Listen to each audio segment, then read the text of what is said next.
Well, I have a few things I'd like to be able to say today. Some will be pointed at me, and some might be pointed the other way. So, I'd like to be able to think that when I get to preach, it's also preaching kind of at myself, and everybody else is invited to stick around and hear as well. We get our special missions contribution day. What an amazing time to be able to have a congregation that's been as generous as it has been in the past and will be in the future, and to support a lot of the works we're trying to start around the state. Thank you for that kind of support. Last weekend, I wasn't here. No, I wasn't home watching my favorite football team, and I was down in Southern California, in Temecula, California. My wife was in L.A. She had planned quite a while ago to visit our daughter, who just moved into a new apartment with some new roommates from the church in L.A., because she goes to school at UCLA. And I was down in Temecula to visiting the church we used to be for 8 or 9 years before we moved up here. And that was sort of a last-minute thing because the church there had let go or fired their minister. And it's something that really did need to happen. It wasn't from traditional things you might think of with adultery or embezzling funds, but it was some things that needed to change and weren't. And they were having a difficult time because some of the younger Christians and people that hadn't been around a while, really liked this person because it's kind of a personality plus and the charisma, and they weren't understanding the situation and why. And so I went down to speak and have some on Sunday and have some conversations with people. But I got to remind people a little bit of the idea of why we're even doing this. That we're here because we're loving God back with all our heart, soul, mind, and strength, and loving others as Jesus has. Something that Cheryl and I started preaching and teaching and trying to live in Temecula when we moved there in 2006. Because I reminded them this was a healing time for me and Cheryl to come here in 2006 after being out of the ministry for a while and making a shift in why we would be in the ministry and why we would want to be able to stand up and speak. Because we want to be able to encourage the Christians and those who are not yet Christians to be involved in this, because we want to love God back with everything we have, more than anybody or anything, and love others as Jesus would, to be able to build this family. Are you a Y type of person? W-H-Y? With a question mark? I was not as a kid. It didn't seem like I asked that question a lot. I didn't ask a lot of questions. I didn't say a lot of things as a kid. I had an older brother, 3 years old, and he spoke for me. He just took that upon himself to speak for me. So I didn't say a lot as a little kid. But as I got older, I started asking why. Probably now in my 50s, I probably ask why more than any other time in my life. God put us here. He created us. He made us. And I think, why would he do that? Look how we act. Why would he do that? Why would he do it? Because he wants to have children. I thought, well, why does he want to have children? Why not just create us so we're just perfect and can be with him for eternity? You don't have to go through this. Well, he did that before with the angels. They were already with him for eternity. And a third of them rebelled. So now he gave us a chance to be on earth and decide, who or what are you going to love the most? I'll put my children on earth, not as a quote-unquote test in a bad way, but I'm going to let you choose who or what you're going to love the most. And that if you want to be with me and you want to love me back as I've loved you, then we'll be together for eternity. If you don't want that, then you don't have to take it. I'm not going to make you. I'm going to try to convince you. I'm going to try to persuade you. I'm going to try to show you my love and how much I want you. But in the end, if you die from this life and don't want that, I'm not going to make you. I'm not going to hog tie you and drag you to heaven. This isn't going to be a shotgun wedding where I'm going to make you do this for eternity. If you want it, it's there. So that we can enjoy this continuity of love and relationship and family for eternity together. And there won't be a third rebelling. So you and I get to choose. And so I was reminding the church down there that we're in this to love God first. We're in this to love God first. I reminded them of Matthew 22:37. I can't do this message without getting you to turn there. Will you please turn away to Matthew 22:37? I know I asked that a lot. This scripture, I've got all these fingerprint marks on this page, and it looks like it's well worn here, and it's got kind of a yellowish look on this page. And I turn here so much, and it says in 22:37, Jesus replied, love the Lord your God with all your heart, with all your soul, and all your mind. This is the first and greatest commandment. Notice the emphasis, first and greatest. Yeah. And the second is like it, love your neighbor yourself. Like it how? Like it in a way that he's setting something up together. They play off each other. He says, Love your neighbor yourself. All the law and prophets hang on these two commandments. I've got a plan. See, the first commandment is love dad back with all your heart, soul, mind, strength, as he's loved us. And he says, love each other, your siblings, your brothers and sisters around the world as Jesus has, as the example has been set for you, as you would yourself. I got this plan. They're hand in glove. They fit together. They're a plan to make his family on earth and then for all eternity with those who want to be a part of it. And then hopefully that love will pull people in and convince people more and more to be a part of that family so that you'll be with him forever in that family. But you get to choose. I get to choose. We get to decide. And today, that decision process is here. Now, I have to make this point that when I was down there, I shared about how Cheryl and I went through the process of trying to decide whether we're going to move from San Diego up to Temecula and take and respond to the honor that they were asking us to come and be the ministry couple and in Temecula. And we had our 3 kids in school down there, and I was in graduate school in chemistry, and Cheryl was working downtown by Zion Hospital, Vanderveer, Kaiser offices. And I was telling her that, Charles pulled me aside, Charles Newman, one of the lay leaders in the church, and he's asked us if we'd want to consider coming up and being the minister and the minister's wife here. And I said, what do you think, honey? And she said, well, it's that time when your spouse is going to say something profound. You buckle up and put the 5-point harness on, the helmet, and okay, go ahead. And she said, well, because we'd been in the ministry 17 years before that. She said, Kelly, I really don't want to be in the ministry with you the way you used to be.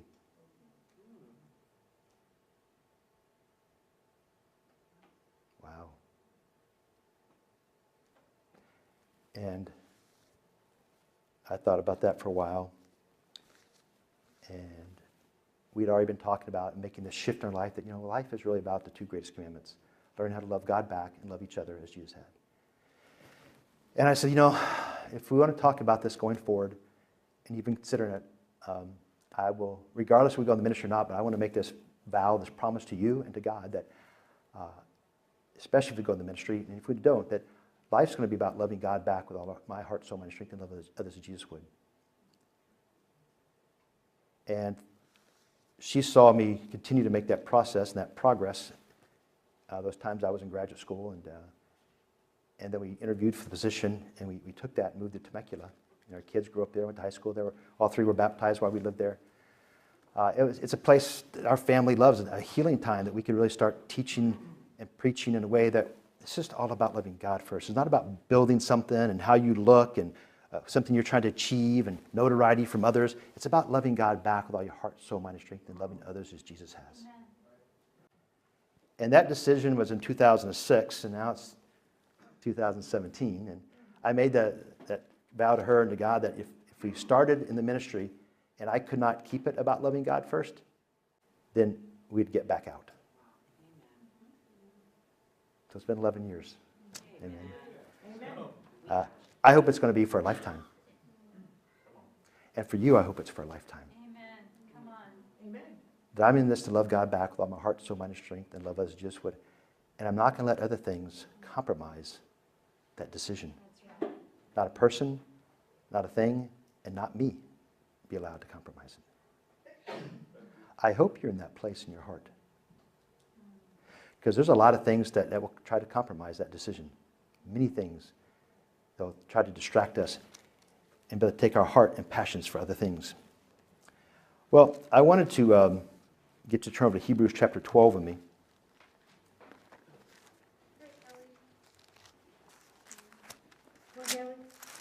Hebrews chapter 12 and verse 1. It says, therefore, since we are surrounded by such a great cloud of witnesses, that's a lot of faithful men and women that have talked about over in Hebrews chapter 11, the honor roll of faith as it's been called.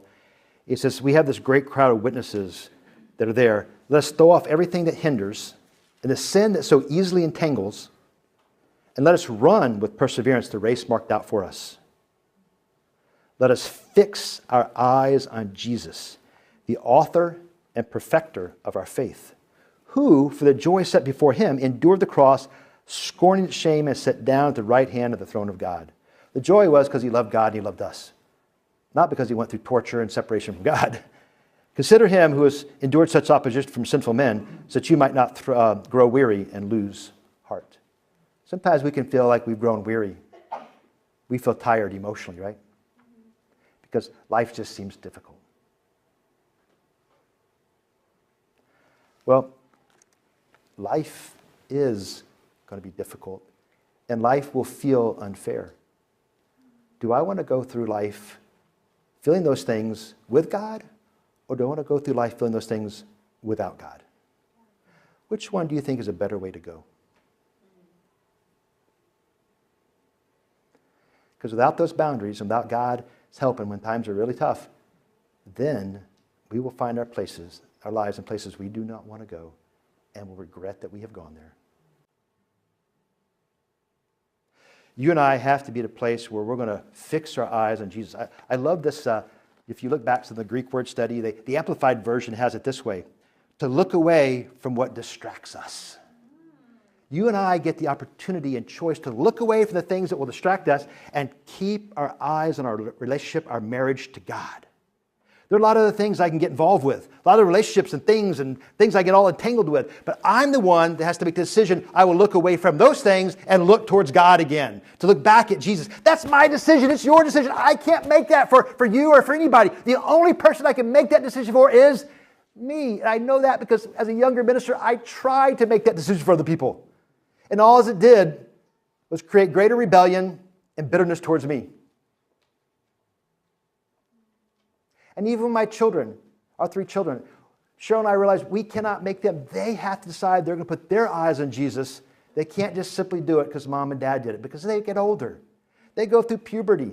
They go through high school. They go off to college. They get to make their own decisions in life. But we want to be teaching them along the way to love God back with all their heart, soul, mind, and strength, and love others as Jesus has. One of the great signals of where somebody's eyes are being fixed and how they're doing with God. See, I can't look in anybody's heart. You can't either. I can't know somebody's thoughts unless they tell me about them. I can't possibly. Jesus could. And I don't think I'd want to have that ability anyway. I don't want to hear from the audience, what a goofy haircut he has. What's that strange thing clipped on his tie? It's a reverse microphone because Joey's trying to tape this sermon.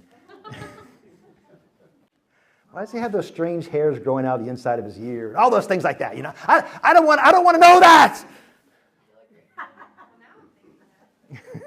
I put those seeds of thought in your mind now. Now I know, right?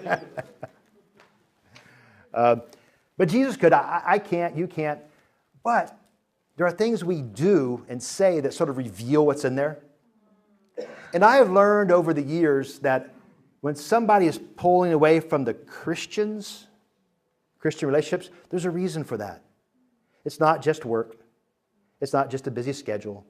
It's not just, a lot of stuff going on this quarter in college or something like that. It has to do with the relationship with God. Because as you pull away from God, you pull away from the Christians.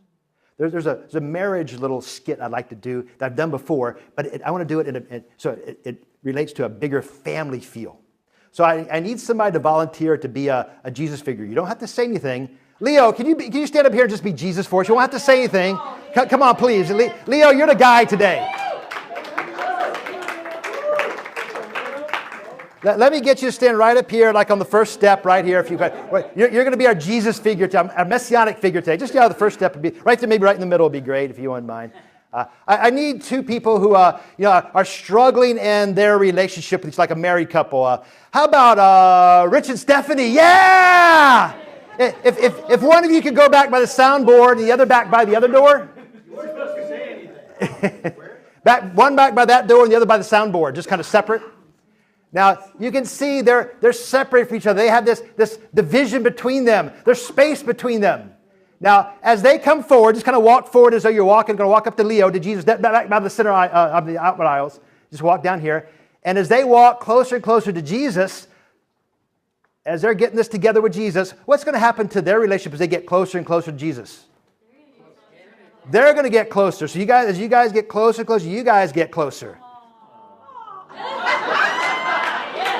We are gathered here today for Thank you. That's good. That's good. Thanks, Jesus. Thanks, Leo. Now, as you have Leo standing up here, Jesus standing up here, and we do this more than a marriage skit, but everybody, from no matter what angle, distance, lifestyle you've lived, from a sphere around Jesus, with Jesus in the middle of that sphere, and everybody starts walking toward Jesus, what's going to happen to everybody that used to be so separated, far apart, different distances from Jesus, different differences to each other? What's going to happen to them as they all get closer to Jesus? They're going to get closer to each other as well as a family. That's why that two greatest commandments, love God back, your heart, soul, mind, strength, love others, Jesus would. He's building a family where everybody comes together. Well, so when somebody is moving towards Jesus, and they're getting closer to Jesus, and they're getting closer to the other Christians, if they start taking steps backwards, back kind of the path they used to come, or maybe even some other path away, that's what you see. But what's going on in here before that was a distancing from Jesus. And then quickly close behind is a distancing from other Christians. So when Christians are looking for reasons, excuses not to be with other Christians, not to talk to the Christians or pray or worship in church with Christians, it's not a church that, he's just trying to get me to come to church all the time. Well, yes, but it's not a gold star thing. Well, if I get 15 gold stars, I'll get in heaven. No, that's not the idea. It's one of the only ways I know if somebody's really feeling like they're close to God. Because if they are close to God, they'll be close to the Christians. Does that mean if you can only be close to God? You can fake it. I've had people totally fake me out. And they jump in to help out with things in the church and take responsibility and do this and take this title. And I find out they're living a double life doing all kinds of crazy stuff. Had no idea. But I know if you're not close to Jesus, you're not going to be close to the Christians. So when you step away from Christians, I got to say, something's not right with your walk with God. Because if it were, you would be closer to the Christians. There would be encouragement going on, and prayer, and confession of sin, and helping each other, and helping each other stay focused and fix your eyes on Jesus together.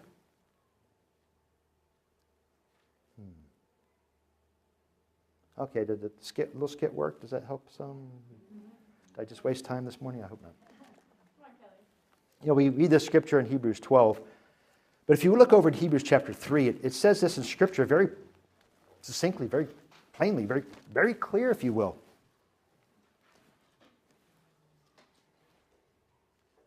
Hebrews chapter 3, verse 12, it says, "See to it, brothers, that none of you has a sinful, unbelieving heart that turns away from the living God."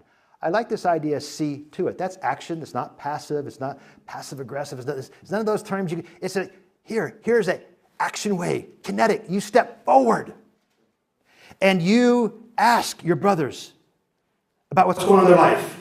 How can you know about somebody's sinful, unbelieving heart? I can't know what's going on in somebody's heart. If I kind of made that point, so how do I know? One is, I've got to be close brother with them and talk about life, confess my sins, they confess their sins, and I can know them. Now, if I see them stepping away from the other Christians, I know something's up. I may not know the details yet, but something's up.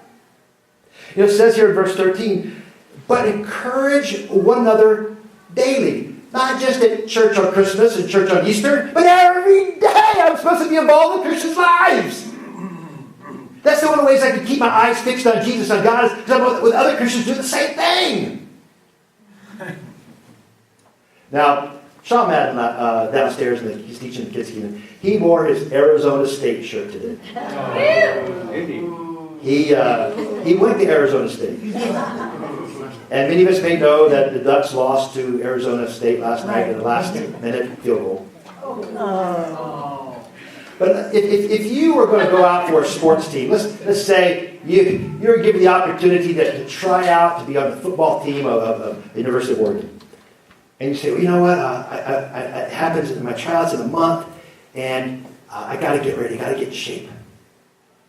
Had some good seasons and games back in high school ball, and they're giving me a shot. I think, you know what, I'll go back and work out with my old middle school football team. That'll get me ready. Some of those guys hadn't played in a while, they got a little bit of extra weight. You know what, hey, well, that'll get me back, that'll get me in shape, ready to try out for the University of Oregon football team, right? Probably not going to get me ready. See, I've said this many times. My freshman dorm, I had a decision to make. If I'm going to follow God, I can't simply have all my dorm buddies be my best friends anymore. Because they were not trying to follow God. They were chasing all kinds of other stuff, and they made no bones about it. You knew exactly what their life was about. And that's what I did when I first started school. But I'm making a shift. If I'm going to stay faithful to God, I've got to be with others doing the same thing, or I will never make it. Right. I can't go say, well, I'll take off this quarter because I got a heavy course load. I got organic chemistry this quarter. I've got this, and I've got another calculus class. I got differential equations to take too. I got this. I just can't be that committed this quarter. I don't have the strength to rewrite the way life goes. I don't have the strength to be able to rewrite the way relationship with God goes. Imagine if I said to my wife, honey, listen, it's a busy time right now. You're working and you're going through your radiation treatments. I got this going, that going. How about if we just kind of take a break for a while and I'll see you in 3 months?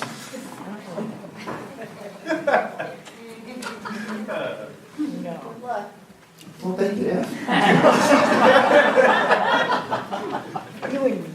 I think the idea is that if we're in this, we're in it. Right. If you don't want to be, don't be. Yeah, if you don't want to be, don't be. But if you really want to marry God and be with his family and be with the family unites and family reunions and relationships, that's what Jesus said. Hey, we're two of you together in my name. That's a family reunion too. Yeah. Not just Sundays, not just some big event. It's every time you get together with a Christian. It's like, hey, you're there, and I'm with you, and the Father's there. And you're this because you're looking to fix your eyes on Jesus. Amen. Yep. Deep. But if you don't want it, you don't want it. God's not going to make us. He'll try to continue to pull you in. Things will happen in life. Things will pop in your mind going, ooh, what was that? And you'll see things and think about things. But he said, I'm not going to make you. Because that's not the idea of why I made children in the first place. Because I want you to, on your own volition, to love me back with all your heart, soul, and strength. And I want to be a part of this family. Because if you don't have to be. I'll keep trying until you breathe your last. And then things are concluded then. But I'm going to keep trying. But I'm not going to make you, because that's not why I put you here. That's not why I created you. If you want to be with me for eternity and love me back, come on, let's do this. If not, well, you'll break my heart, but I'm not going to make you.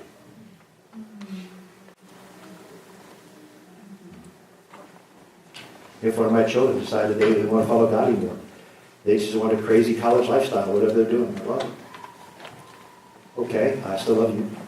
I'll be extremely disappointed. You will break my heart. But I don't want to give up on you. I want to keep trying to convince you. I found out about a roommate from Boston years ago, and his daughter, now out of college and teaching, has decided to have an alternative lifestyle. Sure, and I pray for her that she will reconsider her life and her decisions. It hurt her dad so greatly. He was traveling business and went into a kind of a sister church somewhere and was talking to the minister. And it just all caught up to him after just a short time after hearing the news. And he just wept in this brother's arms. He's like, I wept for like 20 minutes. And it was just kind of uncontrollable. I couldn't stop it because there was nothing I could do. I can't make her. I can't make her. We taught her, we raised her in the church, we taught her all these things, and she was baptized in Christ, and she lived a faithful life for quite a while, and then she graduated college and went off and met somebody and did something, and decided she's going to live a different way now.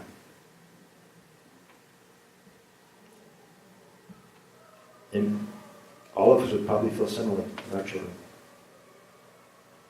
And we would gladly welcome them back if they decided they wanted to change their life back to following God. And we would all move on and be happy and rejoice and celebrate as God does. See, we want to have children and we want to love them, we want to forgive them. Why?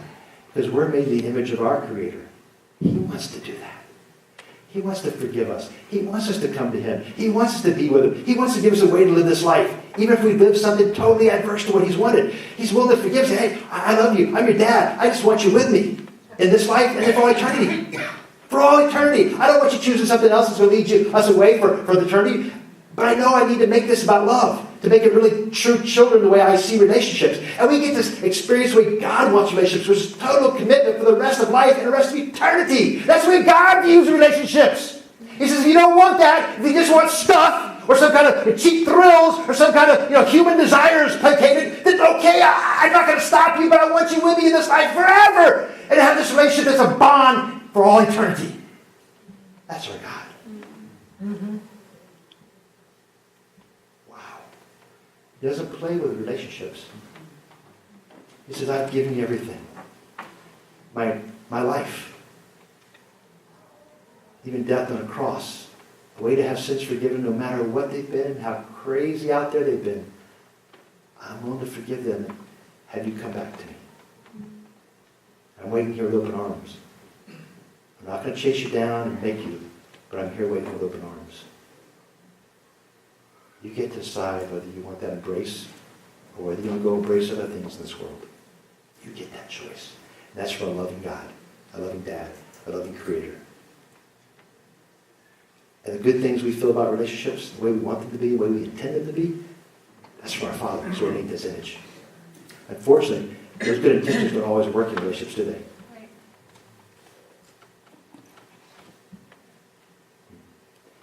You and I get to decide. We get to choose. I say, let's choose love. Not a selfish lifestyle, just what I feel like doing, let's do it. I like to quote a lot of little jingles that you hear on TV. Pepsi's got the new one. They got that nice catchy song. If it feels good, if it feels right, it's not about my feelings. Right. If I did what I felt every day in my relationship with my wife, she'd say, I've had enough with you after a week. I have to deny myself so I can be the loving, giving man I'm supposed to be. Sometimes I'm eager to be that way.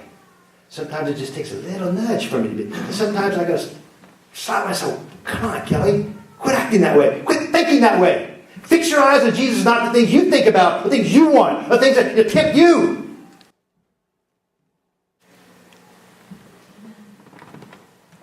Are the little things I want to run after, are they worth destroying the most important relationships in life? Are they really? A few moments of pleasure here or there, are they worth destroying the relationships of a lifetime and all eternity? Are they really? I'm not talking about just with God, but any relationship. Am I willing to destroy them for just some few moments of silliness? Am I really? That's why Jesus said, suppose, think about, consider. Use the gray matter we put between your ears. We did that so you'd think this through and make a good decision. I implore you today, make a good decision. Love God back. Because if you don't, who or what will you love? God made love to be in you. It's going to go somewhere. Where are you going to direct it? You get to choose. Let's pray. God, thank you we get to come to you today and open your word. We get to decide who we're going to love the most, what we're going to love the most. You've given that choice to us in life. It's our responsibility. You will show us and teach us with cords of human kindness and pull us and try to reel us in, but you're not going to make us. You stand there with open arms, ready to welcome us back, no matter where we've been, no matter what we've done.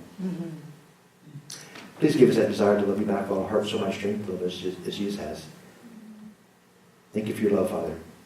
Help us to see it, to know it, to get into your word, and to want to understand it. We love you and pray in your Son's name. Amen.